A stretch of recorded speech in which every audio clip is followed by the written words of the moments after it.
दोस्तों, स्वागत है आज का हमारे icon education group YouTube channel पर। हम आज आपके लिए कुछ स्पेशल लाए हुए हैं।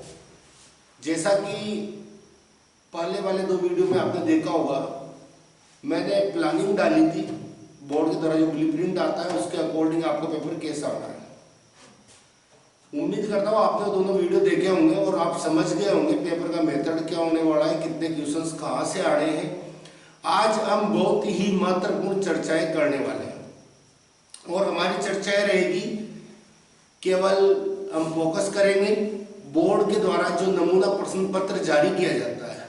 तो इस बार जो बोर्ड ने नमूना प्रश्न पत्र जारी किया गया है 2022 में, आज हम उसे संपूर्ण रूप से सोल्व करेंगे। हो सकता है आज ये क्लास कुछ बड़ी रहे, लेकिन यकीन मानो इसे सोल्व करने के बाद आप में काफ़ी सारा विश्वास जागृत हो जाएगा।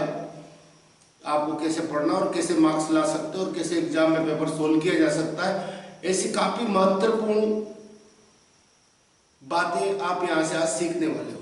अगर आप इस वीडियो को पूरा देखते हो तो यकीन मानो आपके ज्ञान में काफ़ी इजाफा होगा, साथ ही आपके प्राप्तांक में भी काफ़ी इजाफा होने वाला है। वैसे आप सब प्रबुद्धजन हो और आपको अच्छे से पता है कि इस बार के एग्जाम शायद स्टार्ट हो ही जाते, लेकिन गवर्नमेंट ने अभी 21 दिन 22 दिन 20-21 दिन का डिले कर दिया है, इसलिए आपको कुछ अवसर और मिला है। तो आपका बहुत ही महत्वपूर्ण वक्त अभी चल रहा है और इस समय का सदुपयोग करना आपकी पहली प्राथमिकता होनी चाहिए साहब। ये मौके बार बार नहीं आते, आपके लिए गोल्डन चांस है अपने आप को साबित करने का। आप अभी तक ऐसा कोई प्लेटफॉर्म आपको नहीं था, मिला नहीं है लाइफ में, जहां आप अपने आप को साबित कर सको। ये पहला बोर्ड एग्जाम आप देने जा रहे हो। 8 बोर्ड होता है लेकिन वहाँ ग्रेड सिस्टम होता है, उसमें पता नहीं लग पाता है, घोड़े गधे का अंतर नहीं हो पाता है। अगर आप में टैलेंट है तो उस टैलेंट को बताने का वक्त आ चुका है और आपके पास कुछ ही दिन बचे हुए हैं। मेरा मानना है आप सब जी तोड़ मेहनत कर रहे होंगे, करनी भी चाहिए इस वक्त पर। और इसी क्रम में आपके लिए यह वाला वीडियो बहुत ही यूजफुल साबित होगा, ऐसी मेरी उम्मीद है। इस वीडियो से उम्मीद करता हूं आपके लिए बहुत ही हेल्पफुल वीडियो बनने वाला है आज का। और आप सभी से अपेक्षा करता हूं कि आप बस अब दिन और रात केवल एक ही स्वप्न देखें, हमारे एग्जाम का 23-24 मार्च से जो आपके एग्जाम स्टार्ट होने वाले हैं, केवल उन्हीं की तैयारी आप करें,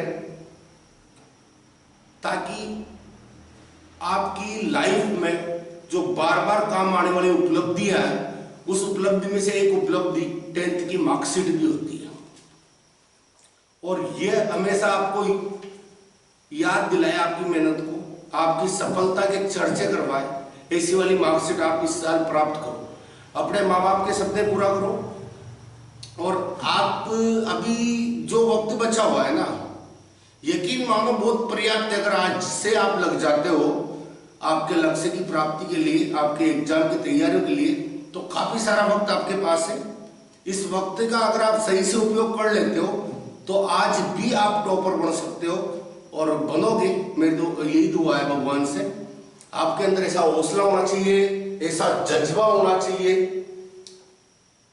कि सफलता आपके कदमों में पड़ी रहे। आप जब चाहो, जैसा चाहो, वैसे सफलता को प्राप्त कर लो। कहते हैं ना, बुलंद हो हौसला तो मुट्ठी में हर मुकाम है। ध्यान देना, बुलंद हो हौसला तो मुट्ठी में हर मुकाम है, मुश्किलें और मुसीबतें तो जिंदगी में आम है। बुलंद हो हौसला तो मुट्ठी में हर मुकाम है, मुश्किलें और मुसीबतें तो जिंदगी में आम है।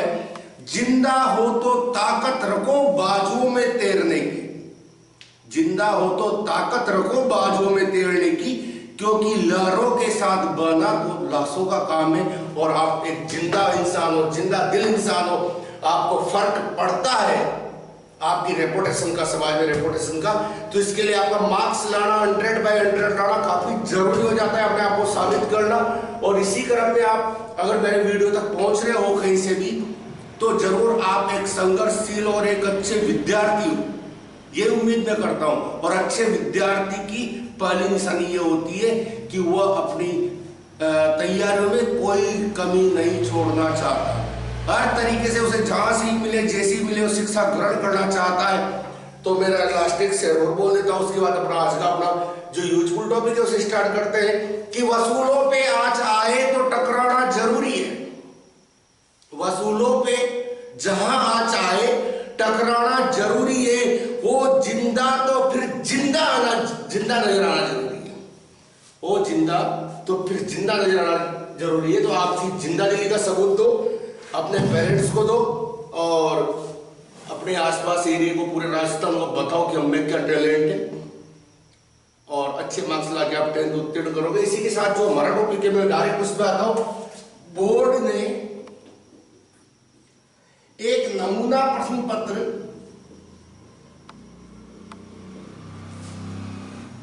आपके लिए जारी किया था 2022 का।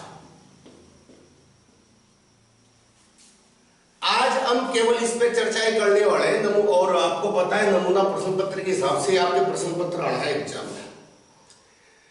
तो उसमें क्या क्या दिया था बोर्ड ने और उसे कैसे सोल्व करना है, हम प्रत्येक क्वेश्चन को सोल्व करेंगे और उससे संबंधित सारे लॉजिक की बातें हम यहाँ पे करने वाले हैं, उन्हें विस्तार से अपन सोल्व करने वाले हैं एक ही क्लास में। उम्मीद करूंगा अगर लास्ट तक कुछ ऐसा नहीं हुआ, कभी प्रॉब्लम्स होते हैं, कोई प्रॉब्लम्स नहीं आई है इसमें वीडियो को बनाने में, तो सारी की सारी क्लास में एक ही वीडियो में समाहित करूंगा। पूरे जितने भी आपके क्वेश्चन है 23 क्वेश्चन आते हैं, ध्यान से लेंगे।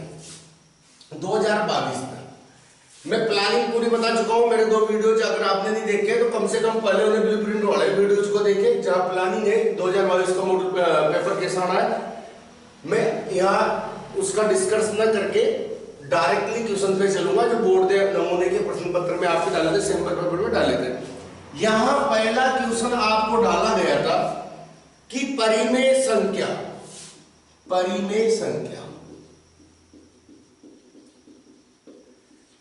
आपके ये पेपर ही सोल्व नहीं होगा, इसके साथ काफी सारे क्वेश्चन सोल्व हो जाएंगे। इससे रिलेटेड जितने भी क्वेश्चन आएंगे वो सारे सोल्व हो जाएंगे। मैं लॉजिक जो इनके पीछे उसे भी क्लियर करने का प्रयास करूंगा। 129 अपॉन 2 की पावर 5 इंटू 5 की पावर 7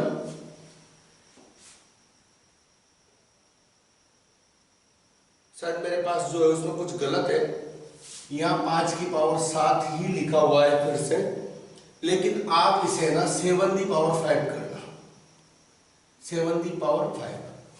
इसके बारे में कहा है का दशमलव प्रसार है, दशमलव प्रसार है। 4 ऑप्शन आपको दिए हुए हैं। पहला ऑप्शन है शांत, दूसरा है अशांत, तीसरा है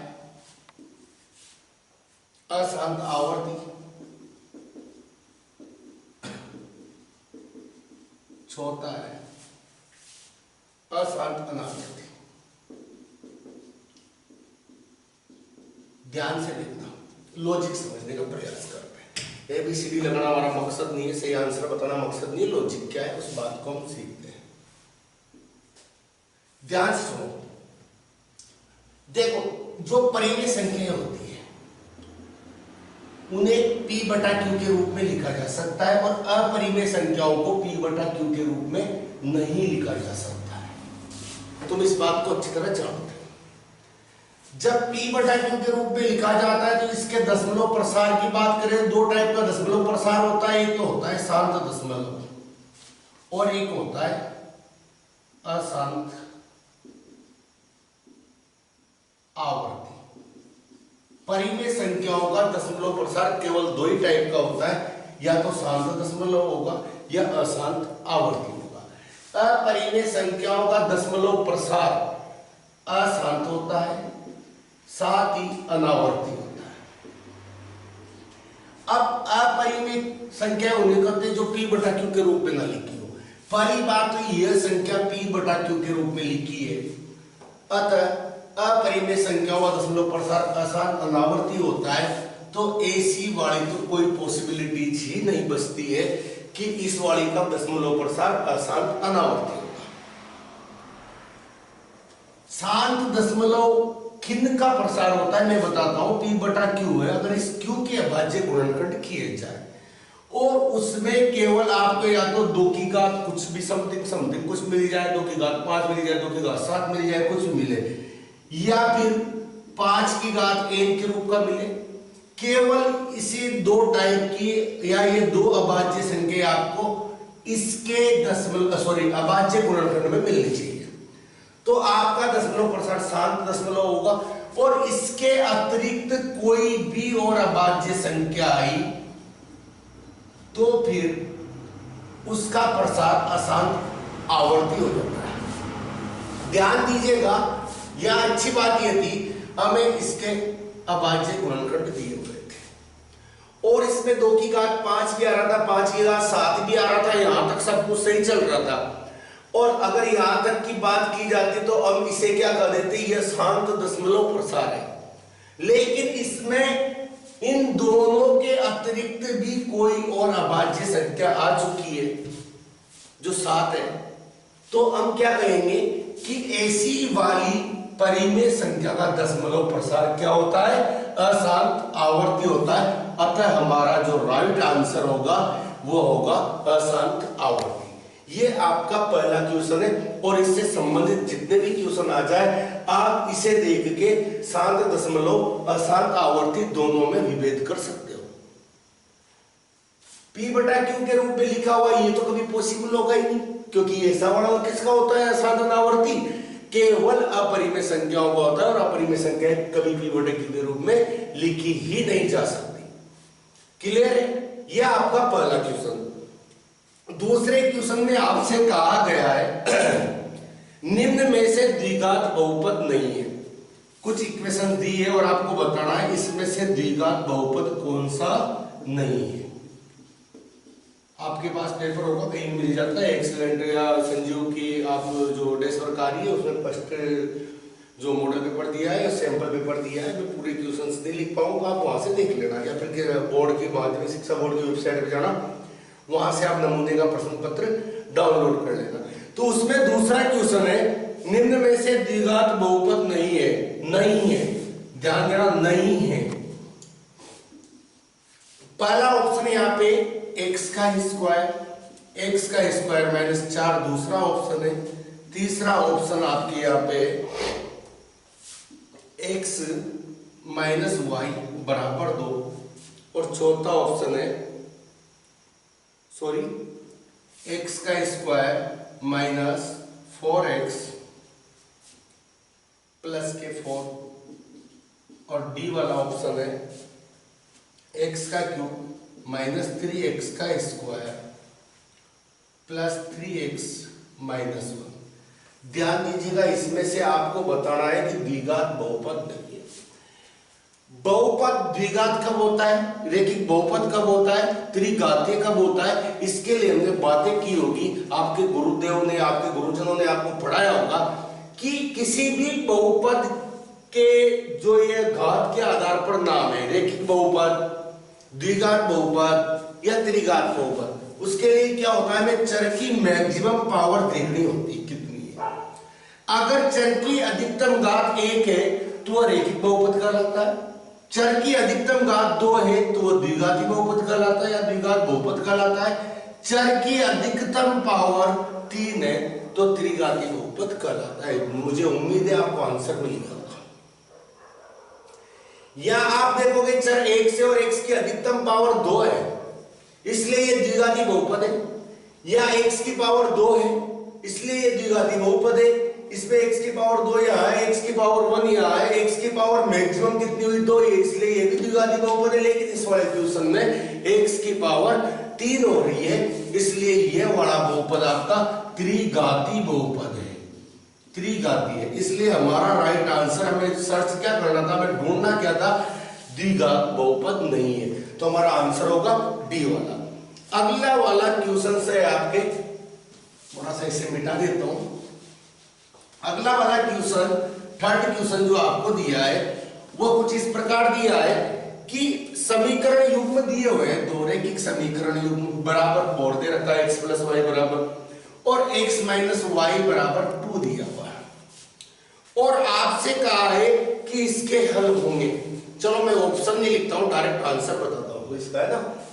आपको दो इक्वेशंस दी है, लीनियर इक्वेशन है, रेखिक समीकरण है, x प्लस वाई बराबर 4 है, x माइनस वाई बराबर 2 है, और आपसे पूछा गया है कि इन समीकरणों के हल क्या है।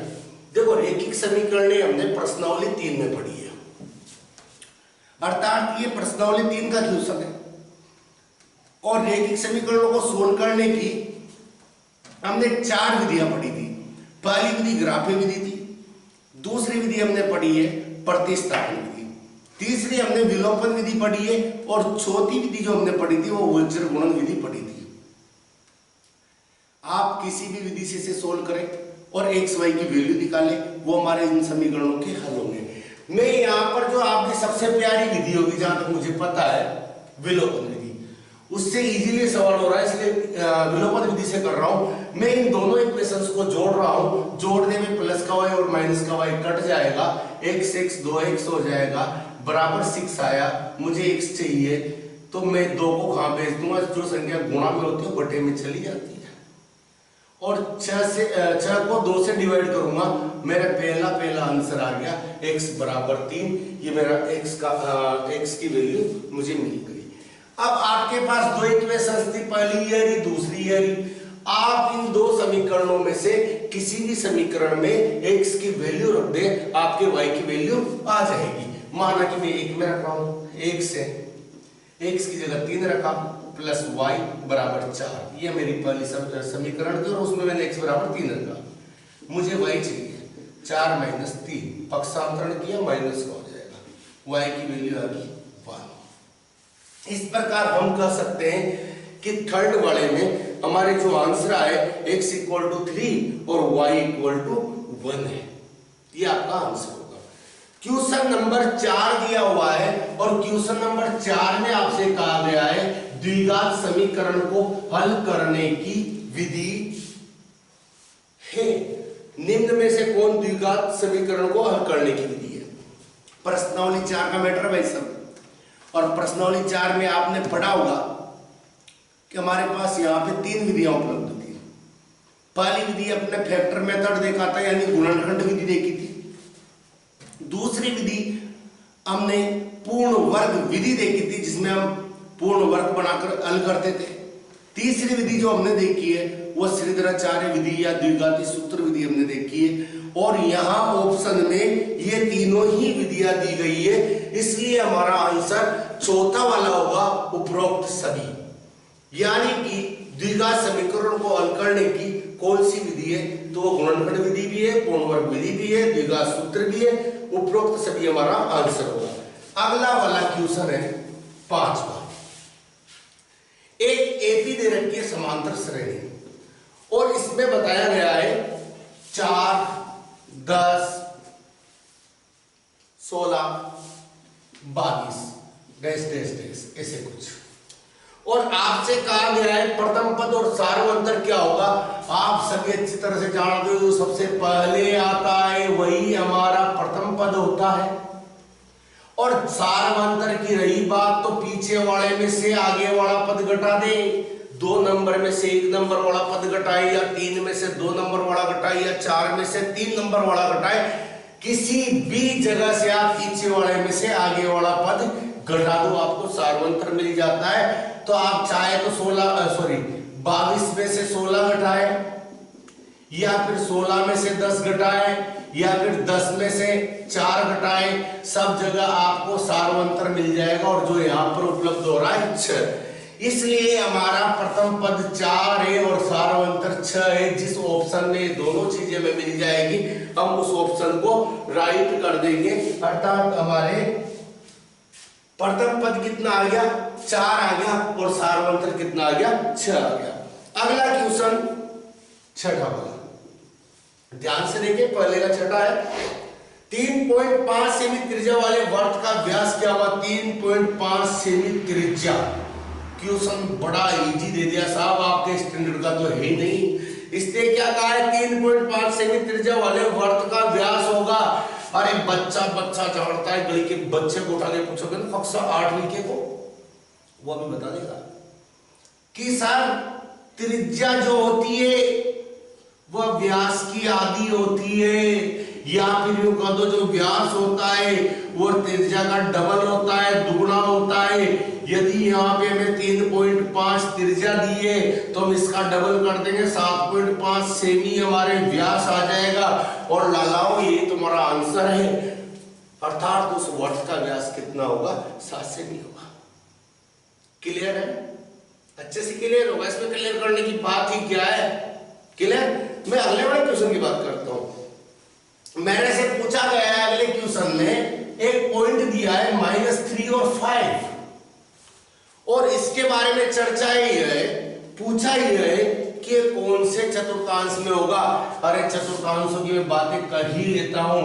एक समतल को मेरे x अक्ष और y अक्ष 4 भागों में बांटते हैं। ये पहला भाग प्रथम चतुर्थांश कहलाता है, ये द्वितीय चतुर्थांश कहलाता है, ये तृतीय चतुर्थांश कहलाता है, ये चतुर्थ चतुर्थांश कहलाता है। I am right?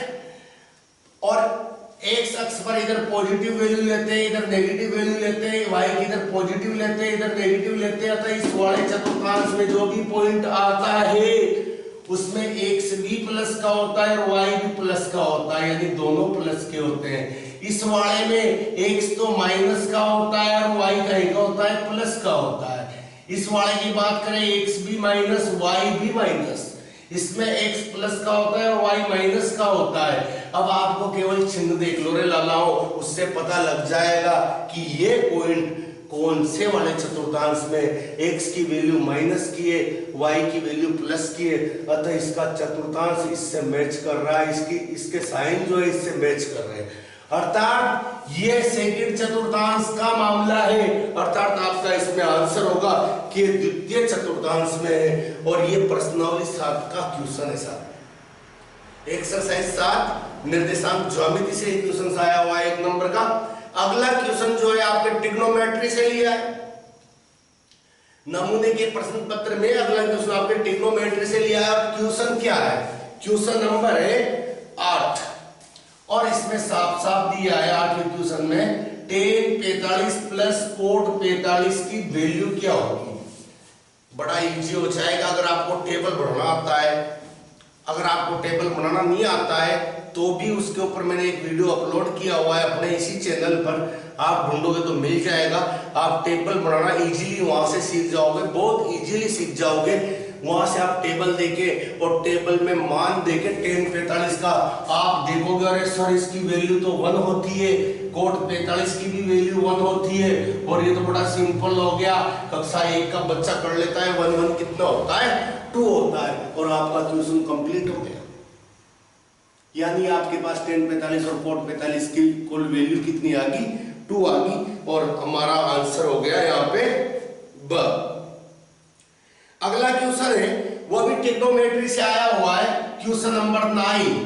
ध्यान देना, क्वेश्चन नंबर 9 में पूछा गया है cos 90 - 48 की वैल्यू क्या होगी।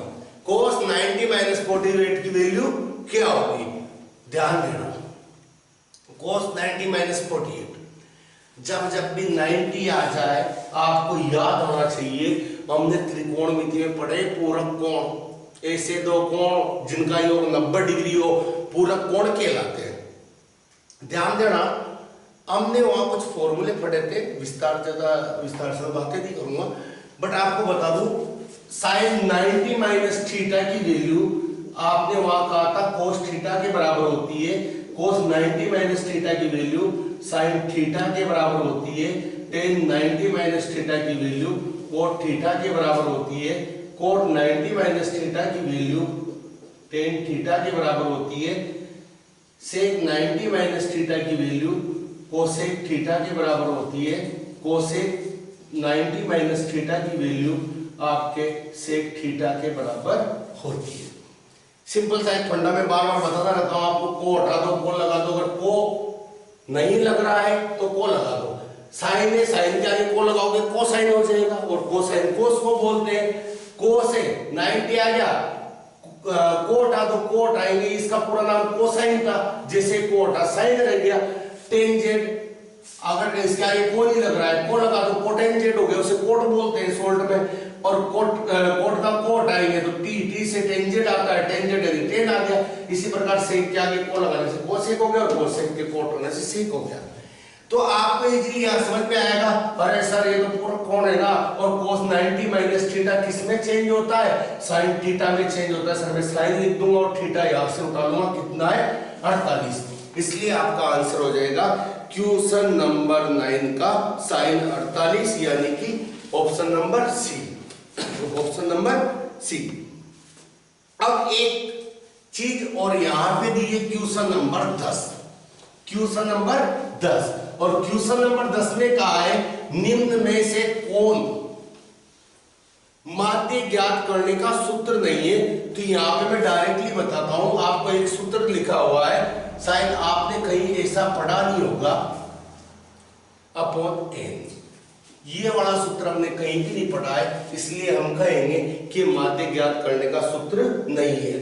हमने क्या क्या पढ़ा है, हमने पढ़ा है sigma F x upon sigma F, प्रत्येक विधि से सूत्र याद करने का फॉर्मूला था। एक कल्पित माध्य sigma F D upon sigma F, ये वाला फॉर्मूला हमने पढ़ा है। हमने एक formula sigma F you upon sigma F into H वाला पढ़ा है। नॉर्मली अपन कहें तो संख्याओं का योग बटे संख्याओं की संख्या, ये वाला फॉर्मूला भी यूज हो जाता है। सिग्मा एन को सिग्मा एफ को एन करते हैं तो इसकी जगह कहीं एन आता है तो वो फॉर्मूला भी आ जाएगा। ऐसा वाला फॉर्मूला हमने कभी नहीं पढ़ा है, इसलिए हम कह देंगे कि ये माध्य ज्ञात करने का सूत्र नहीं है। अगले में आपको एक टेबल बना के दी हुई है, अगले वाले क्वेश्चन में, क्वेश्चन नंबर 11 की बात कर रहा हूं। और 11 में कुछ टेबल ऐसे दिए है, ध्यान से देखना। ऐसी एक टेबल बनी हुई है और इसमें x का ऐसे और यहां f दिया हुआ है, f यानी फ्रीक्वेंसी, फ्रीक्वेंसी यानी बारंबारता, 5 7 9 11 ऐसा कुछ दिया हुआ है। 4862 देखो ये एक्सरसाइज 14 का क्वेश्चन है। आपने एक्सरसाइज 14 जो पढ़ी है ना, तो अपने 10th में केवल बड़े बड़े क्वेश्चन दिए हैं, पर हमारा दुर्भाग्य है कि हमें 2 से 3 क्वेश्चन यहाँ पे छोटे वाले मिल रहे हैं। अब एक्सरसाइज में जो अपने प्रैक्टिस के लिए दी गई एक्सरसाइज है हमारी बुक में, उसमें छोटे वाले क्वेश्चन तो ही नहीं, तो छोटे वाले क्वेश्चन पढ़ाएगा कहां से? या तो वो 9th की तरफ रुक करे, वहां से क्वेश्चन लाए, वहीं से लाया, यकीन मान के चलिए। तो आप हो सके तो 9वीं क्लास में जो अपन को कुछ क्वेश्चंस उसने दिए थे माध्य माध्यिका बहुलक के लास्ट वाली एक्सरसाइज में 14.3 होगी शायद, वहां पे दिए होंगे, तो आप उन क्वेश्चंस को देखें, एक बार उस मेथड्स को रिवाइज करिए, या फिर मैं जो वीडियो बनाऊंगा बहुत जल्द उसके ऊपर आप उसे देखें, वहां से आपको छोटे वाले क्वेश्चन मिलने वाले। एक नंबर भी अगर आपकी कटता है तो भाई साहब 100/100 निकल आते हो, 99 ही रह जाते। तो हमें ऐसा नहीं हो कि हमने सारी बुक पढ़ ली हो, सब क्वेश्चन आए और ऐसे छोटे वाले क्वेश्चन में पर मात खा जाए। तो वहां पर ही हमने पढ़ा था 9वीं क्लास में कि बहुलक क्या होता है। हमने कहा वहां पढ़ा हुआ है कि बहुलक जिसकी बारंबारता सबसे अधिक होती है उस विचर का मान बहुलक कहलाता है। ध्यान दो, यहां 5 की बारंबारता 4 है, 7 की 8 है, 9 की 6 है, 11 की 2 है, तो सबसे ज्यादा बारंबारता आपको नजर आएगी सर 8 है जो कि 7 की है, इसलिए हमारा बहुलक 7 होगा, इसलिए हमारा बहुलक क्या होगा 7 होगा। बस यही क्वेश्चन से और प्रोग्राम हुआ कंप्लीट। यानी बहुलक का कहीं से कहीं तक क्वेश्चन आता है ऐसा छोटा बड़ा, तो उसमें देखना क्या है, किसकी बारंबारता सर्वाधिक है, जिसकी बारंबारता सबसे ज्यादा होगी वही बहुलक है। कितना इजी क्वेश्चन है, पसीने ला देगा अगर अपने छोटे वाले क्वेश्चन में प्रैक्टिस नहीं की है तो, देखे नहीं है तो। क्यों? क्योंकि हमने 10वीं की बुक्स पढ़ी है और वहां पे 2 फॉर्मूला पढ़ा है, बहुलक बराबर L + F1 - F0 upon 2F1 - F0 - F2 into H होता है। भाई वो कब करना है, जब बड़ा क्वेश्चन आएगा, वर्ग वाला क्वेश्चन आएगा या बिना वर्ग वाला क्वेश्चन है। ऐसे वाले में डायरेक्ट आंसर देना, सबसे ज्यादा बारंबारता है इसकी 7 की, इसलिए हमारा बहुलक 7 है। क्लियर? चलो आगे बढ़ते हैं। अब लास्ट वाला क्वेश्चन, यानी जो आपका ऑब्जेक्टिव क्वेश्चन है उसमें लास्ट वाला क्वेश्चन जो है वो लास्ट वाले एक्सरसाइज से, लास्ट वाले एक्सरसाइज बोले तो प्रायिकता से, और प्रायिकता से क्या क्वेश्चन आ सकते हैं छोटे मोटे देखते हैं। यहां पर आपको जो सैंपल पेपर में क्वेश्चन दिया है उसमें कहा है निम्नलिखित में से कौन सी संख्या किसी घटना की प्रायिकता नहीं हो सकती है। हमें थोड़ा सा पता होना चाहिए प्रायिकता जो होती है, प्रोबेबिलिटी किसी भी इवेंट की, किसी भी घटना की। हमने पढ़ा हुआ है प्रायिकता हमेशा 0 से बड़ी होती है और 1 से छोटी होती है। वह 0 के बराबर भी हो सकती है और 1 के बराबर भी हो सकती है। यदि किसी घटना की प्रायिकता 0 है तो ऐसी घटना को हम असंभव घटना कहते हैं, असंभव घटना। अगर किसी घटना की प्रायिकता 1 आ गई तो उसे कोई नहीं बदल सकता, वह घटना घट के ही रहेगी। कोई काका जी उसे चैलेंज नहीं कर सकते हैं। तो ऐसी वाली घटना को कहा जाता है निश्चित घटना, जिसका घटना 100% तय हो, वह घटना कहलाती है निश्चित घटना और इसकी प्रायिकता होती है 1। ये भी क्वेश्चन बन सकते हैं, ध्यान रखना। आपसे पूछा जा सकता है असंभव घटना की प्रायिकता क्या होती है, आपको आंसर देना है 0। निश्चित घटना की प्रायिकता क्या होती है, आपको आंसर देना है। आपसे पूछा जाए जिस घटना की प्रायिकता 1 होती है उस घटना को क्या कहते हैं, आप कहोगे निश्चित घटना। जिस घटना की प्रायिकता 0 उसे क्या कहोगे, तो आप कहोगे असंभव घटना। क्लियर, ध्यान देना। अब मेरा कहने का अर्थ यह है कि किसी भी घटना की प्रायिकता 0 या 0 से बड़ी होगी, 1 या 1 से छोटी होगी। क्लियर। अब इसने क्वेश्चन किया है निम्न में से कौन सी घटना किसी घटना की प्रायिकता नहीं हो सकती है। पहली ऑप्शन में कहा 2/3। हमें तसल्ली होनी चाहिए, 2 ऊपर छोटी संख्या है, नीचे बड़ी संख्या है, जाहिर सी बात है इसमें माइनस नहीं लग रहा है, अतः ये संख्या 0 से तो बड़ी है और 1 से छोटी। अगर भाग दे के भी देखेंगे तो 1 से छोटी संख्या ही आनी है, क्योंकि हर बड़ा होना और अंश छोटा होना इस संख्या के 1 से छोटा होने की गवाही दे रहा है। क्लियर। अब इसी के साथ दूसरा इसने कहा -1.5। जैसे ही माइनस को देखा अपना तो यहीं से बेजा ठनक गया कि भाई साहब माइनस में जा रहा है, 0 से छोटी बात है, पीछे तो बाद में जाएंगे, अभी 1 से बड़ा दिख रहा है 1.5। लेकिन पहली चीज तो ये माइनस की है, यानी तो 0 से छोटा है, अतः ये किसी भी घटना की प्रायिकता नहीं हो सकती है। हमारा आंसर यही रहेगा। लेकिन हम आगे वाले ऑप्शन की भी चर्चाएं करते हैं। दूसरा आपको दिया, तीसरा ऑप्शन दिया है 15%। आप जानते हो परसेंट को अगर अपन कन्वर्ट करेंगे, परसेंट को हटाएंगे तो बटे में 100 आएगा और इसका मतलब हो गया 2 अंक छोड़ के दशमलव लगना, यानी 0.15। ये तो घटना की प्रायिकता हो सकती है, 0 से बड़ी है, 1 से छोटी है। और लास्ट दिया है 0.7, साफ साफ भी दे दिया, अधिक्रिया है, प्रायिकता हो सकती है, छोड़ो ना। आपका आंसर क्या आएगा -1.5। इस प्रकार पहले क्वेश्चन में 12 नंबर के छोटे छोटे ऑब्जेक्टिव क्वेश्चंस थे, वह सारे जो हमें सैंपल पेपर में दिए हुए थे हमने कवर कर लिए। बात करते हैं क्वेश्चन नंबर 2 की, और क्वेश्चन नंबर 2 बोलता है कि फिल द ब्लैंक, रिक्त स्थानों की पूर्ति कीजिए। ऐसे क्वेश्चंस हैं, आपको रिक्त स्थानों की क्या करनी है, पूर्ति करनी है। तो इसमें जो पहला क्वेश्चन आएगा, दूसरे का पहला क्वेश्चन देखते हैं, उसकी तरफ ध्यान देते हैं। दूसरे का पहला क्वेश्चन ऐसा है कि A1 बटा A2 बराबर है B1 बटे B2 के बराबर है C1 बटे C2 के। तो समीकरण निकाय काल, तब समीकरण निकाय काल खाली स्थान होगा, कैसा होगा?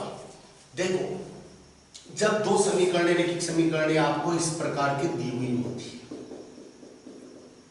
रैखिक समीकरण और रैखिक समीकरण युग्म भी बोल सकते हो ना, 2 समीकरण तो इनके गुणांकों को देख के हम काफी सारी भविष्यवाणियां करते थे। मैं सारी बता रहा हूं, अदर क्वेश्चंस भी पढ़ते हैं इनसे और क्या क्या काम आते हैं। आप देखो क्या क्या क्वेश्चंस हो सकते हैं, सुनना। यदि A1 बटा A2 बराबर B1 बटा B2 नहीं होता है, इन दोनों समीकरणों में x के गुणांक A1, दूसरे समीकरण के x के गुणांक A2 का अनुपात, पहले समीकरण में y का गुणांक B1, दूसरे समीकरण का y का गुणांक B2 का अनुपात अगर बराबर नहीं आता है तो हम 3 बातें करते हैं। तीन बातें क्या है, ये समीकरण निकाय जो है वह संगत होगा, असंगत तो हम कहेंगे वही संगत होगा। क्यों होगा? क्योंकि समीकरण के जो हल प्राप्त होंगे ना वो अद्वितीय हल प्राप्त होंगे। अद्वितीय हल यानी यूनिक सॉल्यूशन, यानी जिसके समान कोई दूसरा ना हो, केवल एकमात्र हल मिलेंगे। इसके x की भी एक वैल्यू मिलेगी, y की भी एक वैल्यू मिलेगी, और यहाँ पे हम कहेंगे इसके अद्वितीय हल है, ये समीकरण निकाय संगत है। और अगर इसे ग्राफ, अगर हम इन समीकरणों का ग्राफ बनाते हैं तो ग्राफ में अपन को क्या मिलेगा, कुछ इस प्रकार एक दूसरे को काटती हुई रेखाएं मिलेगी, यानी प्रतिच्छेदी रेखाएं आपको मिलने वाली है।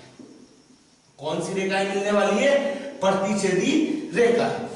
अगर ऐसा न हुआ, ऐसा हो गया कि ये दोनों तो बराबर आ गए, लेकिन ये तीसरा वाला पार्ट इनके बराबर नहीं आया, इस वाली कंडीशन में यह समीकरण निकाय असंगत कहलाएगा, इसका कोई हल नहीं होगा।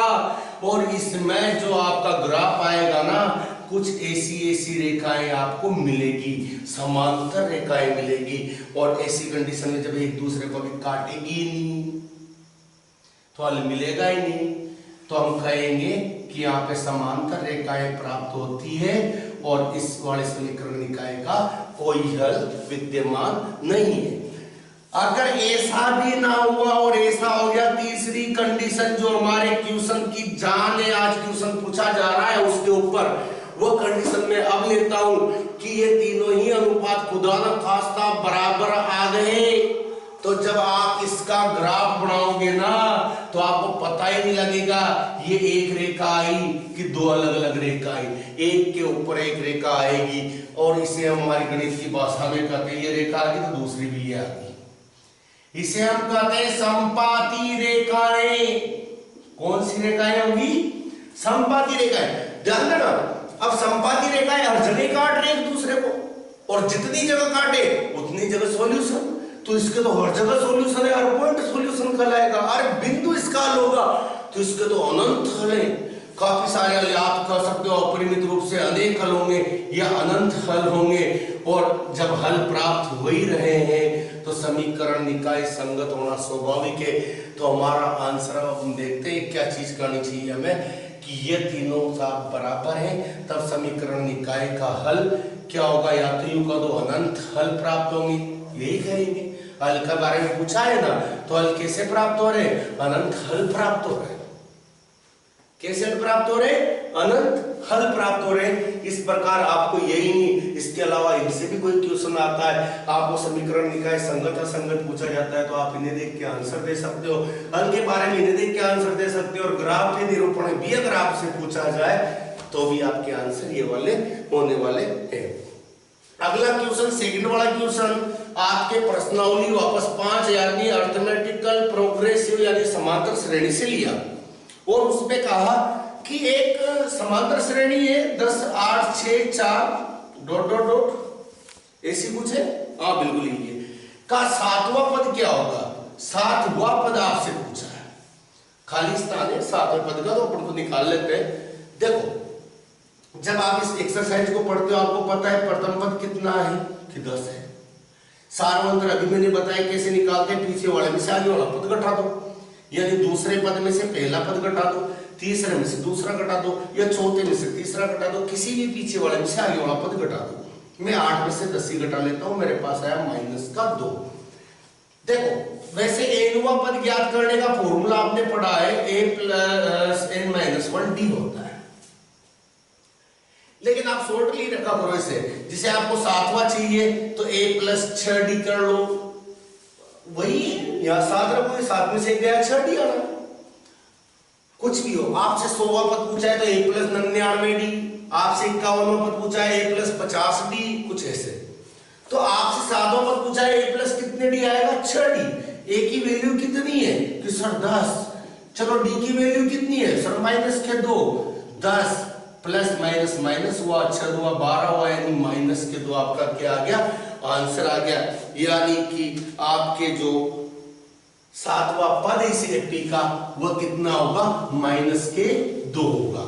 इस प्रकार आपके एपी से जो क्वेश्चन नंबर सेकंड आया है इस सेकंड पार्ट का, क्वेश्चन नंबर 2 का सेकंड वाला पार्ट जो आया है वो अभी हुआ कंप्लीट।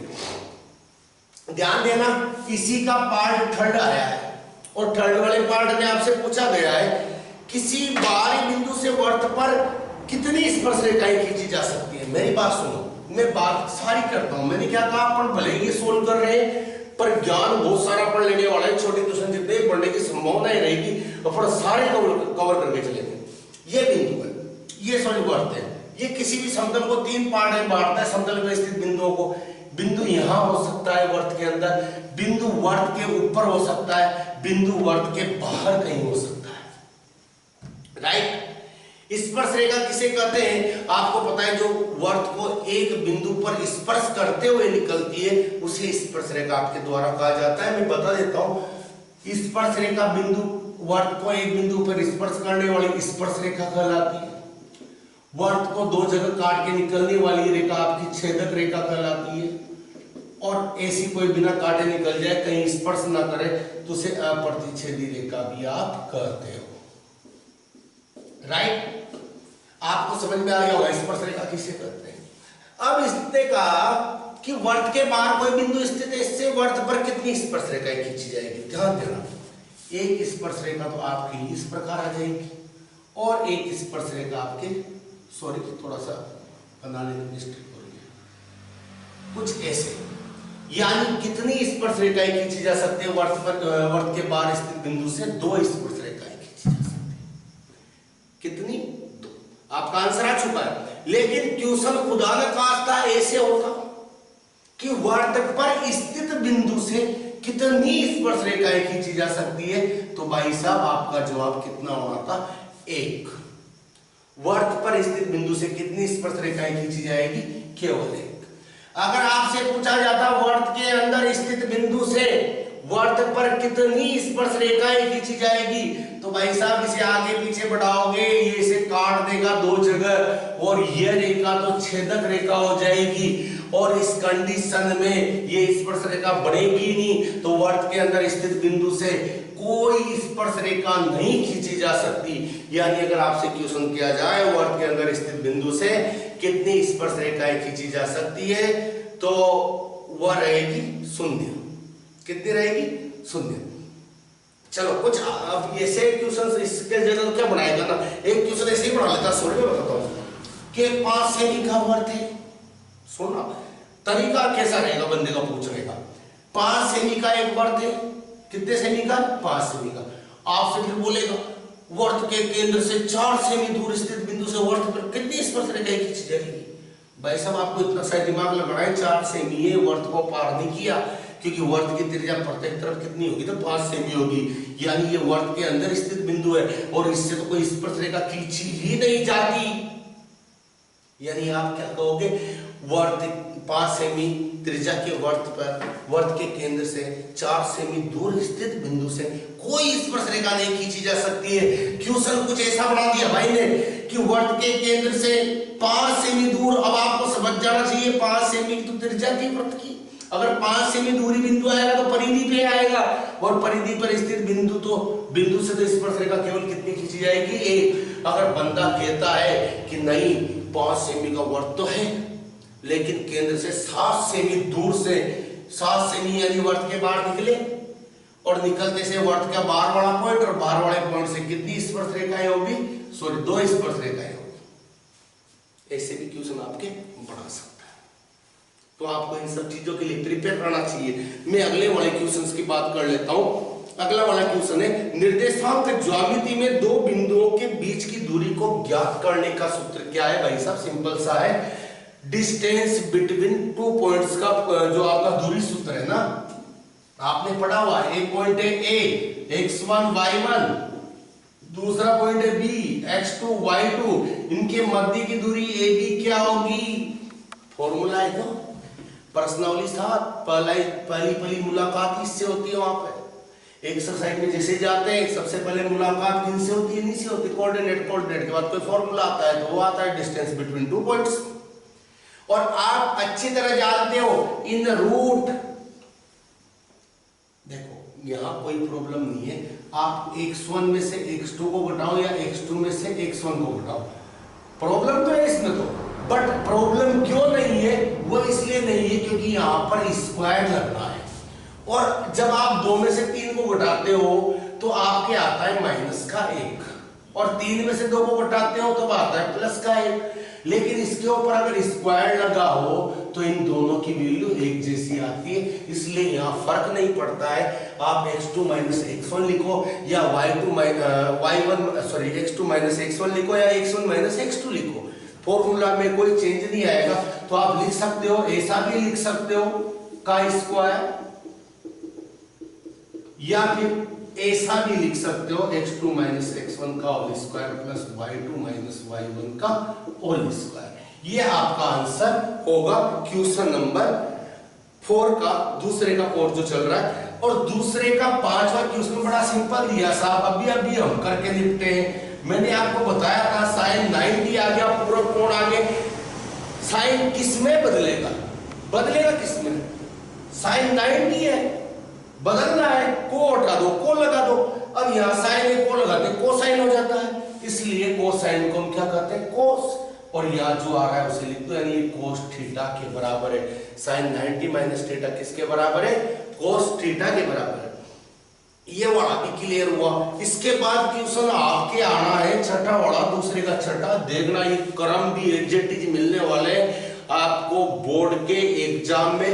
जो क्वेश्चन यहाँ अपन बात कर रहे हैं ना कि 5वां क्वेश्चन ट्रिग्नोमेट्री का है, दूसरे का 5वां, तो बोर्ड में भी 99% संभावना है कि दूसरे का 5वां क्वेश्चन आपको ये ट्रिग्नोमेट्री से मिलेगा।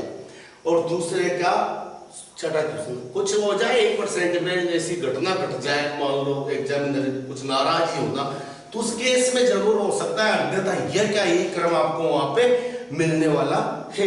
दूसरे का जो छठा क्वेश्चन है, वो छठा क्वेश्चन आपके फिर वापस प्रश्नावली 14 स्टैटिक्स यानी कि किससे पूछा गया है? सांख्यिकी से।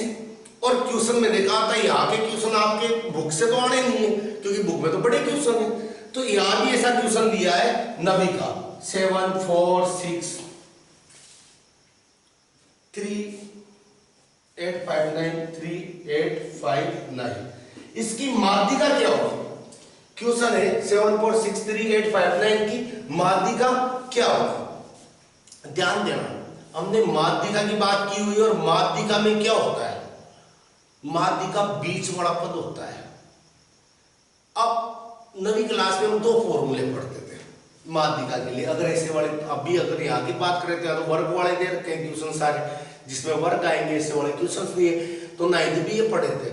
इसके लिए हमें सबसे पहले क्या होता है? दी हुई जो भी संख्याएं आंकड़े उसे या तो आरोही क्रम में जमाओगे या फिर अवरोही क्रम में जमाओगे, यानी या तो घटते से बढ़ते हुए क्रम में जाओगे या फिर घटते हुए क्रम में जमाओगे। दोनों में से कोई भी क्रम लो, आपको जमाने में तो मैक्सिमम अपन लोगों की हैबिट होती है, अपन बढ़ते हुए क्रम में जमाते हैं। सबसे छोटी संख्या यहाँ पे 3 है, उसके बाद 4 है, फिर 5 है, फिर 6 है, फिर 7 है, फिर 8 है, फिर 9 है। ये हमने क्रम से जमा लिया आरोही क्रम में। अब जब डायरेक्टली या तो आपको बीच वाला पद मिल रहा हो ना, तो यूं ही कह दो ये माध्यिका है, 3 इधर से हटी 3 उधर से हटी, बीच में कौन मिला? 6, तो यही आपकी मीडियन है, माध्यिका है। या फिर माध्यक कर दो, यही आपका माध्यक है। तो माध्यक कितना मिल गया? 6। ये तो हमारा आंसर आ गया। यहाँ का तो खुदा न खास्ता ऐसा होता कि यहाँ पर एक टर्म्स और आ जाती, मान लो यहाँ पे 10 और आ जाते तो हमारा एक पद और बढ़ जाता। अब अपन कहते सर इधर से भी 4 है, इधर से भी 4 है, बीच में तो कोई है ही नहीं, किसे ले? नहीं, प्रॉब्लम हो जाती, बीच वाला पद कहां से निकाले? जबकि यहाँ 4 इधर है, 4 इधर है, तो वहां का भी इलाज है। आपने 3 इधर से हटाओ तो 3 इधर से हटाओ। अब बीच में 2 बंदे बच रहे हैं, दोनों लड़ जाएंगे, तो इनका एवरेज ले लो। एवरेज कैसे लेते हैं? 2 आंकड़े, दोनों को जोड़ो, और आंकड़े 2 है तो 2 का भाग दे लो, यानी 6 7 13, 13/2 यानी 6.5 6.5 आपका क्या हो गया? माध्यक हो गया साहब। समझ रहे हो? सम वाले में ऐसा करना है। अगर आंकड़े पूरे जैसे 8 आंकड़े आगे, 10 आंकड़े आगे, 12 आगे, तो बीच के 2 पद ले, उन्हें जोड़े और 2 का भाग देते। और विषम आंकड़े आए तो बीच की संख्या आपको इजीली मिल ही जाएगी, वहां कोई समस्या होगी नहीं। इस प्रकार दूसरा वाला क्वेश्चन भी आपका क्लियर हो गया।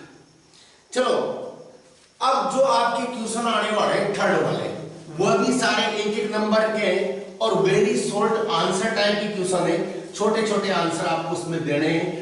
हम आपको बता दें, हम सैंपल पेपर पढ़ रहे हैं बोर्ड के द्वारा 2022 का जो जारी किया हुआ है वो सैंपल पेपर हमारे चल रहा है और उसमें हम लगभग 18 क्वेश्चन कर चुके हैं। 12 क्वेश्चन फर्स्ट वाले पार्ट में थे और सेकंड वाले क्वेश्चन में 6 पार्ट थे, 12 और 6 18 क्वेश्चन हो चुके हैं। अब तीसरा क्वेश्चन है, इसके भी कुल 12 पार्ट है, एक एक नंबर का ये बहुत बड़ा पोर्शन कर दिया साहब, और अच्छा भी हुआ है कुछ बच्चों के लिए, लेकिन कुछ के लिए जो 100 में 100 लाने वाले हैं ना, उनके लिए ये बड़ा पोर्शन हानिकारक भी हो सकता है। बड़े वाले क्वेश्चंस पे आपकी अच्छी पकड़ होगी, लेकिन छोटे वाले क्वेश्चंस कहाँ से आएंगे, कैसे आएंगे, इस चीज का थोड़ा सा समस्या है। वो कहीं से भी क्वेश्चन बना सकता है, जो हो सकता है आपको पढ़ लेना पड़े। तो इसके लिए ज्यादा से ज्यादा प्रैक्टिस आप करें, यही मेरी आपको राय है। एक नंबर भी कम होता है तो 99 कहलाते हैं, मैं पहले ही बता चुका हूँ, 100 नहीं कहलाते हैं। ठीक है, तो मैं क्वेश्चन नंबर 30 रह गया, पहले क्वेश्चन की बात करूंगा। पहला क्वेश्चन है कि दो संख्याओं का गुणनफल 180 है, दो संख्याओं का गुणनफल 180 है। ओके, मान लो मेरे पास दो संख्याएं ए और बी, तो अगर मैं इन्हें गुणा करता हूं तो मेरे पास 180 आता है। मेरे से कहा है इसका महत्तम समापवर्ती यानी एचसीएफ कितना है, एचसीएफ 3 है, और आपको का बोला गया है कि एलसीएम ज्ञात करो। देखो मामला प्रश्नावली 2 का है, प्रश्नावली 1 में भी है, एक का मामला 1 का है वास्तविक संख्या, तो प्रश्नावली 1 का ही मामला है। तो वहां पे हमने पढ़ा है किन्हीं भी दो संख्याओं का जो एलसीएम और एचसीएफ होता है, यदि उन्हें हम गुणा करें तो उन संख्याओं के गुणा के बराबर होता है, ऐसा हमने वहां पढ़ा हुआ है। लसा और मसा को गुणा करो तो उन दोनों संख्याओं का गुणा आ जाता है। देखो हमें क्या दिया हुआ है, हमें a इंटू डी दिया गया है 180, राइट। हमें एचसीएफ दिया गया है 3, हमें एलसीएम पता ना है, तो प्रॉब्लम भी कहाँ है भाई साहब, सब कुछ तो दिया, एलसीएम पूछा है बेचारे ने। इस 3 जो इसके मल्टीप्लाई में है उसे कहाँ भेज दो, अपॉन में भेज दो, 180 के अपॉन में 3 गया, आपको पता है 60 डिग्री नहीं, सॉरी 60 आपका क्या आ गया, एलसीएम आ गया। इस प्रकार क्लियर हो गया, आप एलसीएम निकाल सकते हो। आगे बढ़ते हैं, इसने एक क्वेश्चन किया है, बड़ा प्यारा सा क्वेश्चन है, प्रश्नावली 2 का है कि x का square minus plus 3x plus 1 में x माइनस 2 से भाग दो, x माइनस 2 का भाग दीजिए और भाग देने पर शेषफल ज्ञात कीजिए। देखो अच्छी बात होगी अगर इसने केवल शेषफल ही पूछा है ना, तो आनंद है। आनंद कहां से, नवी क्लास से। हमने एक शेषफल पर में वहां पर पढ़ी थी। शेषफल के लिए आप क्या करो, इसे मान लो px है, तो आप शेषफल के लिए क्या कहो, शेषफल के लिए ये जो आपको दिया है x माइनस 2 जिसका भाग देना है, इसे 0 के बराबर रख दो और यहां से x की वैल्यू निकाल लो, तब आपके शेषफल जो आएगा वो कितना आएगा, ये जो x की वैल्यू आई है उसे यहाँ x की जगह रखने पर जो भी आपको मिलने वाला है इस बहुपद में, वो आपको इसका शेषफल मिलेगा, यानी 2 का स्क्वायर प्लस 3 इंटू 2 प्लस 1, जहाँ भी x आ रहा था वहाँ हमने 2 रखा, 2 का स्क्वायर 4 हुआ, 3 हुआ 6 हुआ, प्लस 1 हुआ, और ये 11 आपका क्या कहलाएगा, शेषफल कहलाएगा। भाग विधि से करो कोई प्रॉब्लम नहीं है, बट अपन इतनी माथाफोड़ी क्यों करें, माथाफोड़ी समझते हो ना माथाफोड़ी करना यदि एक नंबर के क्वेश्चन के लिए इतना सारा भाग तोड़ देगा, शेषफल पर में है ना भाई, अगर भागफल पूछता तो अपन थोड़ी बहुत माथाफोड़ी भी करते, क्योंकि हमें पता है इससे भागफल हमें मिलता नहीं, शेषफल मिलता है, तो ये इजी है। तो हमने शेषफल के लिए शेषफल पर में पूर्व ज्ञान का उपयोग कर लिया। अमिताभ बच्चन बोलता है ना कि विषय में बैठ के ज्ञान ही ज्ञान का दिलाता है। अगर आपने पहले ज्ञान प्राप्त किया हुआ ये वाला तो उसका कम यहाँ अदा करवाइए उससे, उस ज्ञान से। भाई हमने तुझे पढ़ा था और यहाँ भी ये दे, और वो देगा और आपके शेषफल कितना आ गया 11 आ गया। चलो आगे बढ़ते हैं। अगला क्वेश्चन है थर्ड वाला, ध्यान से समझना। एक्स का square minus 6x plus 7, x का स्क्वायर माइनस 6x प्लस 7 में शून्यकों का योग और गुणनफल लिखिए। इसमें क्या करना है, शून्यकों का योग और गुणनफल आपको लिखना है। कुछ बच्चे हो जो शून्यकों का योग याद हो तो रिलेशन लिखाया हुआ है सर ने, आपके गुरुदेव ने, माइनस बी अपॉन ए होता है, शून्यकों का गुणा सी अपॉन ए होता है, इसलिए यहाँ माइनस बी की वैल्यू है सर माइनस के 6, जो एक्स से गुणा होता है, एक्स का गुणांक वो क्या कहलाता है, बी कहलाता है।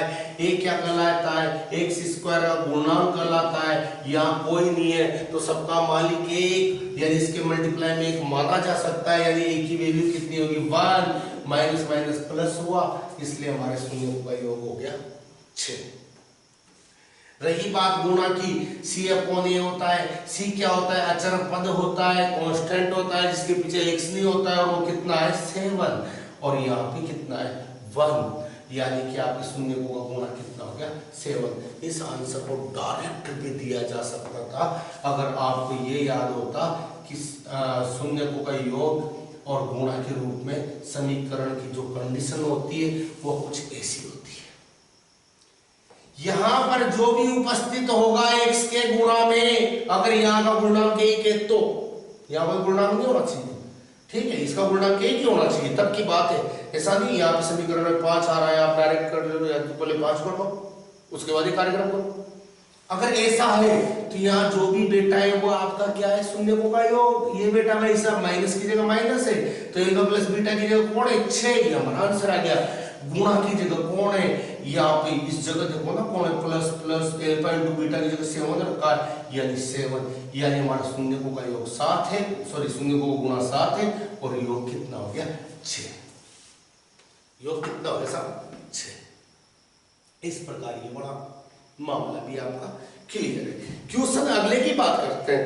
अगला बड़ा क्वेश्चन आपके द्विघात समीकरण से लिया गया है, और द्विघात समीकरण वाले क्वेश्चन में पूछा गया है कि 2x का स्क्वायर प्लस 3x प्लस 4 और बराबर में 0। इसमें मूलों का योग ज्ञात करो, मूलों का योग ज्ञात करो। ध्यान देना, मूलों का योग, दो बातें हो सकती है। सनम तेरे इकरार की नहीं बोल रहा हूं भाई साहब, दो बातें काहे की हो सकती है, दो बातें इस चीज की हो सकती है कि या तो आप पहले इसके मूल निकालो। कैसे निकाले, सूत्रचार्य आपके पास है, पूर्णवर्ग विधि आपके पास है, गुणनखंड की विधि आपके पास है, कैसे भी करके मूल निकाल लो, यानी x की दो वैल्यू निकाल लो, फिर उन्हें जोड़ना, मस्त हो जाना, आंसर आ जाएगा। या फिर कुछ देर मनन करना कि मामला तो क्यों ना अपन बहुपद से सोल्व कर ले, निपटा ले, सब कुछ लगता है, इनमें अंतर क्या है। इसमें इक्वल समीकरण के लिए 0 होता है ना, उसमें 0 नहीं होता है, इसमें जिन्हें शून्य कहा जाता है, इसमें मूल कहा जाता है। अगर इसमें माइनस बी अपॉन ए होता है जो भी ऊपर ने किया है, तो यहाँ बी योग लगभग वही होगा। और इस वाली चीज से अगर आप देखोगे तो यहाँ बी की वैल्यू कितनी है, 3 है, और ए की वैल्यू कितनी है 2, और आपके मूलों का योग आएगा -3/2। तो मूल मत निकालना, प्रार्थना है आपसे, आप डायरेक्टली ऐसे कर लेना, कभी गलत नहीं होगा। -3/2 आपका आंसर आ जाएगा। अगला क्वेश्चन आपसे पूछा गया है, दो चरों वाले समीकरण निकाय का हल अद्वितीय होने की शर्त लिखो। भाई साहब मैं क्या बताऊं, अभी तो मैंने बताई है थोड़ी देर पहले कि दो चरों वाले समीकरण है, उसके मूल अद्वितीय होने की मूल अद्वितीय होने की ना, अद्वितीय होने की, अद्वितीय होने की इंग्लिश में लिखी थी a1/a2 बराबर नहीं होना चाहिए b1/b2 के भी लिखा हुआ है, थोड़ी देर पहले वीडियो में आप पूरा पीछे जाके देख लेना, याद नहीं आ रहा हो तो। ये वाली कंडीशन थी, हमने तीनों कंडीशन डिस्कस की थी, तो उसमें अद्वितीय की कंडीशन ये थी, यानी आपको आंसर में सिर्फ इतना सा लिखना है। अब आपसे कहा गया है, अच्छा मैंने एक क्वेश्चन पढ़ लिया, आगे पीछे हो गए थे, सॉरी, कोई हो चुका है। अगला क्वेश्चन देखते हैं, क्वेश्चन नंबर 6। और क्वेश्चन नंबर 6 बड़े प्यार से पूछा है, बंदे को भी शायद मुझे नहीं लग रहा एक एक नंबर वाले सवाल मिल पा रहे हैं, तो इन्होंने नॉर्मली पूछ लिया कि द्विघात समीकरण के मूल ज्ञात करने के लिए श्रीधराचार्य का सूत्र क्या है। हम प्रेम से कहेंगे कि अगर हमारी द्विघात समीकरण कुछ ऐसी है, ax² plus bx plus c equal to 0, तब इसके मूल x बराबर अकॉर्डिंग टू श्रीधराचार्य जी क्या है, -b plus minus root b का स्क्वायर माइनस 4ac अपॉन 2 है। ये बड़ा फॉर्मूला आपका श्रीधराचार्य विधि का मेथड है या सूत्र है। इसमें b का स्क्वायर माइनस 4ac आपका विविक्त कर कहलाता है और इसके ऊपर डिपेंड करते हैं, जैसे a1 बटे a2 b1 बटे b2 यानी रैखिक समीकरणों में इनके ऊपर हल डिपेंड करता था ना। हल कैसा होगा, द्वितीय होगा, कोई हल नहीं होगा, अनंत हल होंगे। तो यहाँ पे भी इसके ऊपर डिपेंड करता है। आपको क्वेश्चन अगर वगैरह आएगा तो मैं बता दूंगा, वैसे भी बता देता हूँ। अगर इसका मान 0 से छोटा है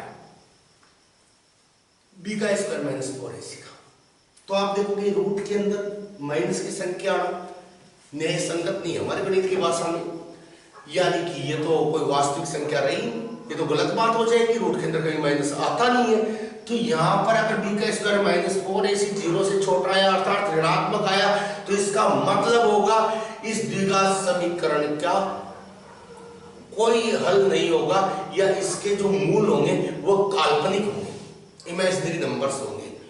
काल्पनिक अगर इमेजिनरी नंबर्स वगैरह पढ़ोगे आप आगे चल के 11th वगैरह में, तो इसके बारे में और ज्यादा से डिस्कस कर लेंगे इमेजिनरी नंबर वगैरह क्या होता है। वैसे रूट -1 को आयोटा कहा जाता है इमेजिनरी। चलो वो बाद की बात है, आज के लिए इतना अपन इतना सीख लेंगे। और b का स्क्वायर माइनस 4ac अगर 0 से छोटा आया तो मूल कैसे होंगे, काल्पनिक होंगे। अगर ये 0 आ गया भाई साहब, 0 आ गया तो 0 का रूट 0 होगा, माइनस b में एक बार आप 0 जोड़ोगे कोई फर्क नहीं पड़ेगा, वह जो आना है वही आएगा।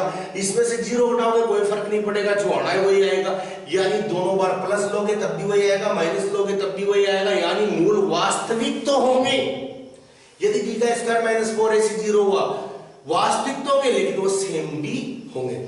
अगर b का स्क्वायर माइनस 4ac 0 से बड़ा है तो कोई ना कोई संख्या आएगी, और फिर प्लस करने पे कुछ अलग आएगा, माइनस करने पे कुछ अलग आएगा, और हम कहेंगे मूल वास्तविक होंगे और अलग अलग होंगे। ये 3 कंडीशन होती है, और इससे भी छोटा मोटा क्वेश्चन आपके बढ़ सकता है। तो ये हमारा क्वेश्चन नंबर 6 हो गया। क्वेश्चन नंबर 7 की हम बातें कर लेते हैं। ये प्रश्नावली 4 से था। किसी वर्त की त्रिज्या और उस पर खींची गई स्पर्शरेखा के मध्य कितने डिग्री का कोण होता है भाई साहब। ये कोई वर्त है, इसकी ये रेडियस है, त्रिज्या है, और ये स्पर्शरेखा। तो ध्यान रखना, एक प्रमेय हुआ करती है आपके, स्पर्शरेखा और त्रिज्या परस्पर लंबवत होती है, यानी इनके मध्य हमेशा कोण जो होता है ना वो 90 डिग्री का होता है। और आपको आंसर इतना सही देना है कि ये कोण कितने का होता है, 90 डिग्री का होता है। क्वेश्चन नंबर 8 जो आपके आ रहा है प्रश्नावली 7 का कर दो आप इसे। प्रश्नावली 7 का है कि एक निर्देशांक दिया है 4 3, इसमें भुज कितना है और कोटि कितनी है। तो ध्यान रखना, x का कोऑर्डिनेट हमेशा भुज कहलाता है, y का कोऑर्डिनेट हमेशा कोटि कहलाता है। तो x का निर्देशांक कितना है 4, तो आपका भुज हो गया 4। y का कोऑर्डिनेट कितना है 3, तो आपकी कोटि हो गई 3। इस प्रकार आपका ये मामला भी क्लियर हुआ। क्वेश्चन नंबर 9 जो आपके आ रहा है वो वापस ट्रिग्नोमेट्री से आ रहा है, और ट्रिग्नोमेट्री में आपको बताया गया है कि मान ज्ञात कीजिए cos 30 माइनस sin 60। शायद ये क्वेश्चन है, हाँ, cos 30 माइनस sin 60। ध्यान दें, इसके लिए टेबल की आवश्यकता, और टेबल में अगर जाके आप मान देखोगे, मैंने कहा है टेबल फिर एक बार याद दिला देता हूँ, मैंने एक वीडियो बनाई हुई है, लाइक सब्सक्राइब वगैरह भी कर दिया करो यार, हमारे भी थोड़े बहुत नहीं हो ना। तो उसमें जाके आप देख लीजिए, वहां पे आपको इसके मान निकालना हमने सिखाए हुए हैं, टेबल कैसे बनाई जाती है ये सिखाया हुआ, बड़ा इजी वे में सिखाया हुआ है। तो वहां से आप मान देखना, cos 30 की जो वैल्यू होती है वो √3/2 होती है, sin 60 की वैल्यू भी √3/2 होती है, और सेम में से सेम जाता है तो 0 आता है। आप जानते हो, इसलिए हमारा आंसर हो गया 0। क्वेश्चन नंबर 10 की बातें कर लेते हैं, तीसरे का 10वां चल रहा है। ये भी ट्रिग्नोमेट्री से लिया गया है। इसमें कहा है sin 3x = 1 है तो x की वैल्यू क्या है? sin 3x बराबर 1 है तो x की वैल्यू क्या है? मैं कहूंगा साहब आपको टेबल याद है, वापस टेबल पे आ गए फिर क्या। तो साइन में किस कोण के लिए साइन का मान 1 होता है तो आप कहोगे अरे सर होता है ना, इस साइन 90 का मान है, ठीक है 90 का, ओके। ये वाली चीज इस वाली चीज के बराबर है, sin 3x sin 90 के बराबर है। ये कब पॉसिबल है? जब ये कोण इस कोण के बराबर हो। कंपैरिजन कर रहे हैं, तुलना कर रहे हैं, तो तुलना हमने की तो 3x किसके बराबर होना चाहिए? 90 के। मुझे x चाहिए 3 मल्टीप्लाई में कहां चला जाएगा? बटे में। इस प्रकार x का मान आ गया 30 डिग्री। क्वेश्चन नंबर 10 भी क्लियर हो गया है। अगला है 11 वाला क्वेश्चन, और इसमें कहा गया है माध्य। माध्य ज्ञात कीजिए। 10 12 8 7 10 12 8 7 7 है 13। इसका माध्य ज्ञात करो। बड़ा इजी है ना साहब, थोड़ी देर पहले मैं फॉर्मूले बता रहा था, एक क्वेश्चन में आए थे तो। और समांतर माध्य जो होता है, अगर छोटे स्तर पे बात करें तो एवरेज होता है, औसत होता है। इनका औसत कैसे निकालते हैं? वही समांतर माध्य का तरीका है, आंकड़ों का योग बटे आंकड़ों की संख्या, सूत्र लिख देना और इन सबको आप जोड़ देना। और कितने आंकड़े? 1 2 3 4 5 आंकड़े, 5 का भाग दे देना। 13 और 7 20 हो गया, 12 और 8 20 हो गया, और ये 10 हो गया। 20 20 40 10 50 हो गए, बटे में 5 है, 10 बार भाग चला गया। इस प्रकार आपका समांतर माध्य कितना आ गया? 10 आ गया। और हम कहेंगे कि सवाल हो गया कंप्लीट। क्वेश्चन अगला है क्वेश्चन नंबर 12, 12वां क्वेश्चन। प्रायिकता से आना है, 1 नंबर का आना है, और लास्ट क्वेश्चन है क्वेश्चन नंबर 3 का। सुने, यदि एक सिक्के को एक बार उछाला जाता है तो चित और पट आने की संभावना क्या होगी? मेरी बात सुनो। यदि सिक्के को एक बार उछालते हैं, सिक्के को उछालने पर परिणाम, एक बार उछालने पे कुल परिणाम क्या क्या होंगे? सिक्के पे या तो हेड आएगा या फिर टेल आएगा। 2 ही परिणाम हो सकते हैं, दिन रात, डूब जाओ, हेड टेल, चितपट, भारत एक, जो भी आप बोलते। तो सिक्के को उछालने पर, एक बार उछालने पर 2 परिणाम होते हैं। अब ये कह रहा है चित और पट आने की संभावना क्या होगी? क्या प्रोबेबिलिटी है भाई साहब? अगर मुझे चित्त चाहिए तो मेरे को यही मांगता है, यही मांगता है, यानी मेरे अनुकूल केवल यह परिणाम है। यानी चित्त आने की प्रायिकता होगी, आने की प्रायिकता, आपके पास फॉर्मूला है अनुकूल परिणाम बटे कुल परिणाम। डॉक्टर वाली राइटिंग है ठीक है, अनुकूल परिणाम बटे कुल परिणाम। अनुकूल परिणाम केवल एक है, कुल परिणाम कितने? 2 है। अनुकूल परिणाम क्या है? आपको यही मिलना चाहिए तभी चिताए, तभी आप जीतोगे, चिता देंगे। तो अनुकूल अपने अनुकूल परिणाम 1, कुल परिणाम कितने? 2, यानी आपका आंसर 1/2। पट आने की प्रायिकता क्या होगी? ध्यान दें, अनुकूल परिणाम अभी ये आना चाहिए, केवल ये आना चाहिए, यानी कि अनुकूल अनुकूल अनुकूल परिणाम 1 और कुल परिणाम 2, यानी ये भी आ गया 1/2। क्लियर? इस प्रकार आपके खंड कंप्लीट हो गया। कुल मिला के हमने अभी तक 80 में से 30 नंबर का मैट्रिक क्लियर कर चुके हैं। पूरा एक खंड, एक काल हम निपटा चुके हैं और एक अच्छी खासी विजय यहां से ले चुके हैं। अब हमारे खंड ब चलने वाला है। ये पूरा खंड 2-2 नंबर के क्वेश्चन हैं और 2-2 नंबर के सर्वाधिक क्वेश्चन यहां से आने वाले हैं। 13 क्वेश्चन आपको मिलने वाले हैं 2-2 नंबर के। कितने क्वेश्चन मिलेंगे साहब? 13। और इन 13 क्वेश्चन में क्या क्या आएगा अपन देख लेते हैं। सिंपल सैंपल में क्वेश्चन नंबर 4 से स्टार्ट होना है और इन्होंने कहा है चौथे क्वेश्चन में यूक्लिड विभाजन विधि द्वारा 90 और 144 का एचसीएफ ज्ञात करो। 90 और 144 का एचसीएफ ज्ञात करना है। अब आज जो गुणनखंड विधि से नहीं करके इन्होंने हमें बताया है कहीं से करना है, यूक्लिड विभाजन से करना है। और इसके लिए मैंने वीडियो डाला था, उसमें बताया था आपको कैसे करते। बड़ी संख्या को आप पहले यहां लिखोगे, उसमें छोटी वाली संख्या को यहां लिखोगे और देखोगे 144 में इस संख्या का भाग कितनी बार जा रहा है। 90 का डबल 180 होता है, 2 बार भाग नहीं जाना है। कितनी बार जाएगा? 1 बार। जितनी बार जाएगा भाज्य इनटू भागफल यहां लिख दोगे, प्लस जो बचेगा शेषफल उसे यहां लिखोगे। तो अगर 144 में से आप 90 घटाओगे तो आपको 56 मिलेगा। कितना मिलेगा? 56। पहली स्टेज या पहली स्टेप क्लियर हो गई। अगली स्टेप पे क्या करना है? जिसका भाग दिया है उसे यहां लिखोगे, जो शेषफल आया है उसे यहां लिखोगे। अब 54 का भाग देना 90 में, 54 का भाग 90 में। आप जानते हो 54 तो 108 होता है, 2 बार भाग जाना नहीं, केवल 1 बार जाएगा। तो शेषफल कितना बचेगा? 90 में से 54 गए, कितना बचा? 36। यानी यहां पे बच गया आपकी 36। ये कार्यक्रम हम वहां तक करते रहेंगे जहां तक लास्ट में हमारा शेषफल 0 ना मिल जाए। देखना, अब इस 54 में 36 का भाग देना है, 54 में 36 का भाग देना है, फिर एक ही बार जाएगा। और 54 में से आप 36 घटाओगे तो शायद आपको मिलेगा 18। कितना मिला साहब? 18। अब यहां पर 36 है, इसे किससे डिवाइड करूंगा? 18 से। और कितनी बार हुआ?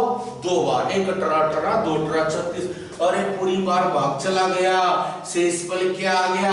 0 आ गया। जैसे ही शेषफल 0 आया आपकी आंखों में चमक आ जानी चाहिए, आपका कार्यक्रम यही खत्म हो चुका है। और लास्ट टाइम आपने जिसका भी भाग दिया था वही आपका एचसीएफ है, अतः आप लिख दोगे 90 144। इसका एचसीएफ जो है वह कितना है?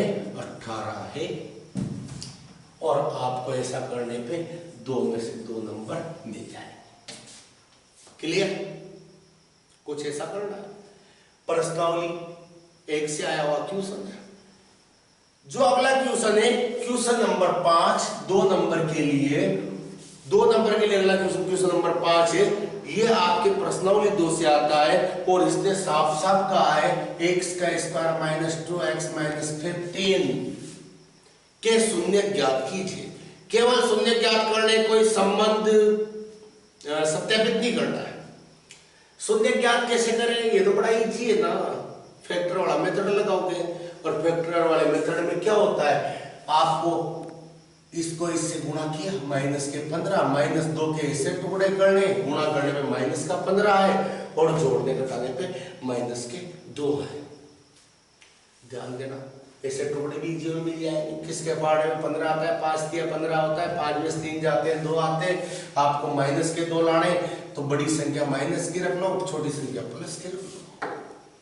-5 में से 3 गए तो माइनस के 2। ध्यान दीजिएगा, 2x की जगह रखा, माइनस के 5x, x लगा दे पीछे, प्लस 3 की जगह 3x, माइनस 15। देखो 5x में से 3x जाएंगे, माइनस के 2x आ रहा है। कोई अपन ने इसके साथ ज्यादती नहीं की सवाल के साथ। 2x हटाया तो उसके बराबर में ऐसी चीज लिखी कि वापस 2x आ जाए। माइनस क्या है? अब 2 में हमें कॉमन लेने, यहां क्या कॉमन है? x is common, x minus 5 बचा, यू नो x बार गया, 1x बच गया, x बार गया, 5 बच गया। यहां क्या कॉमन आ रहा है? 3 का भाग 15 में जाता है, कॉमन ले लीजिएगा। x माइनस कितना आ गया? 5। राइट? सुनो, x माइनस 5 यहाँ भी, यहाँ भी। चलो x माइनस 5 ही कॉमन ले लें। यहाँ क्या बचा? x plus 3। और आपके फैक्टर हो गए कंप्लीट। अब शून्य कैसे निकाले? यहां लिखे प्रेम से, शून्य के लिए या तो ये वाला आइटम 0 के बराबर है या फिर ये वाला आइटम 0 के बराबर है, या तो, और इधर लिख दो या। या तो क्या x बराबर 5 को पीछे भेजा 5 आया, 3 को पीछे भेजा माइनस के 3 आए, आपको दोनों शून्य मिल चुके हैं, एक शून्य 5 होगा, दूसरा शून्य माइनस के 3 होगा। इस प्रकार आप बहुपद के शून्य निकाल लोगे और आपको यहां से भी 2 में से 2 नंबर मिल जाएंगे। क्वेश्चन नंबर 6 की बात करते हैं। क्वेश्चन नंबर 6 जो आना है वो प्रश्नावली 3 से आना है। कैसे आना है? प्रश्नावली 3 से। और इसने दिया है 2 लीनियर इक्वेशन दी हुई है और कहा गया है विलोपन विधि से सोल्व कीजिए। पहली लीनियर इक्वेशन है 2x + y = 6, राइट। दूसरी है 2x - y = 2। ये 2 लीनियर इक्वेशन है, ये पहली ये दूसरी। और कहा है विलोपन विधि सोल्व करो, थोड़ी देर पहले भी किया है। कैसे करते हैं? किसी भी एक चर को बराबर बनाएंगे, यहां तो दोनों ही बराबर दे रखे हैं, x वाले भी बराबर है, y वाले भी बराबर है, मेहनत बहुत कम है, मेहनत बहुत कम है। तो फिर क्या करें? मेहनत करनी नहीं है, 2 बराबर। देखो 2 तरीके हैं विलोपन, नाम ही विलोपन है। किसी को विलुप्त करना है, किसी को गायब करना है। या तो y को गायब करें, उसके लिए अलग प्रोसेस कर लेंगे, या फिर अपन x को गायब करें। तो x को कैसे गायब करेंगे? 2x 2x, इस वाले समीकरण से ये वाले समीकरण घटाऊंगा तो 2x में से 2x जाएंगे, कट जाएगा, 0 आ जाएगा। या फिर इन दोनों को जोड़ूंगा तो प्लस के y में माइनस का y जोड़ूंगा, 0 हो जाएगा, ये गायब हो जाएगा। मुझे इजी लग रहा है, 1 और 2 को जोड़ लेता हूं। 2x + y = 6, 2x - y = 2, जोड़ा, दोनों कट गए, 2 2 4x हो गए, 6 और 2 8 हो गया। x चाहिए 8/4 मींस 2 आ गया, x की वैल्यू आ गई 2। इस मान को या तो 1 में रख दो या 2 में रख दो, भाई किसी में भी रख दो, तुम्हारी मर्जी, आपका दूसरा आंसर आ जाएगा। माना कि मैं 1 में रख देता हूं यार, 1 में 2x की जगह वैल्यू रखी 2 + y = 6, 2 2 4 + y = 6। मुझे y चाहिए, 4 को पीछे भेजा ना, माइनस का हो गया, y की वैल्यू आ गई 2। यानी मेरे x का मान भी 2 है और y का मान भी 2 है। इस प्रकार मेरे कितने मार्क्स आ गए? फिर से मेरे 2 नंबर कंप्लीट हो गए। ध्यान दें, अगला वाला क्वेश्चन द्विघात समीकरण से, प्रश्नावली 4 से, और इसमें कहा गया है कि गुणनखंड विधि से, स्पेशली बोला गया है कि फैक्टर मेथड से ही करें। 2x का स्क्वायर, 7वां क्वेश्चन, 2x का स्क्वायर + x - 6 =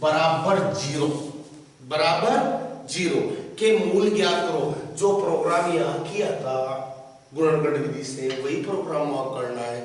यहां पर सुनने के लिए लिखना पड़ा था, वहां ऐसा भी नहीं लिखना पड़ेगा। यहां सुने 6 और 2 को गुणा किया, माइनस के 6 और 2 को, तो 6 2 माइनस के 12 आए। मुझे इसके गुणा में कोई नहीं, तो एक के ऐसे टुकड़े करने हैं कि गुणा करने पे माइनस के 12 आए और जोड़ने घटाने में प्लस का 1 आए।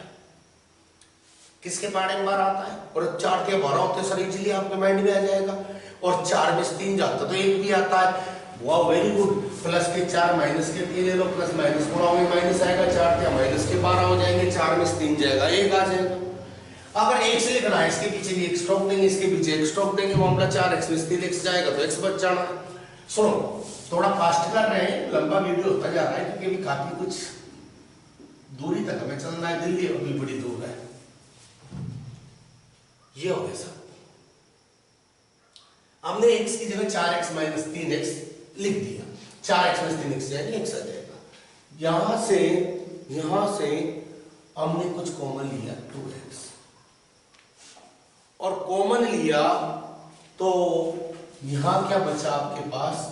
x + 2, यहां -3 कॉमन लिया तो x + 2 बचा बराबर 0। ठीक है, x + 2 और यहां क्या, x + 2 आपस से कॉमन लिया, 2x - 3 बराबर 0। I am right? अब क्या करना है, एक मिनट मैं देख लेता हूँ। हमारे थोड़ा सा टेक्निकल फॉल्ट आने वाला है, बैटरी खत्म होने वाली हुई। तो इस वीडियो में तो ये क्लास कंप्लीट नहीं हो पाएगी, कोशिश करूंगा अगले वाली वीडियो में कंप्लीट करें। बाकी जो बच्चे हुए हैं इसे पूरा कर लेता हूँ। अब इसके लिए क्या होगा, x + 2 की वैल्यू 0 के बराबर कर दी, 2x - 3 की वैल्यू 0 के बराबर कर दी, x बराबर कितना आ गया -2, और यहाँ से 2x बराबर आया 3, x बराबर 3/2। और इस प्रकार दोनों आपको मिल गए, इसमें भी आपको 2 में से 2 नंबर मिल जाएंगे। इस प्रकार हम कह सकते हैं क्वेश्चन नंबर 7 तक की है, 20 क्वेश्चन और बाकी है। थोड़ा धोखा दिया है, हमारे जो कैमरे की बैटरी है वो थोड़ी सी लो है। कोशिश करूंगा सर इसी में चार्ज लग जाए, कहीं से कुछ ऐसा जुगाड़ हो सकता है क्या।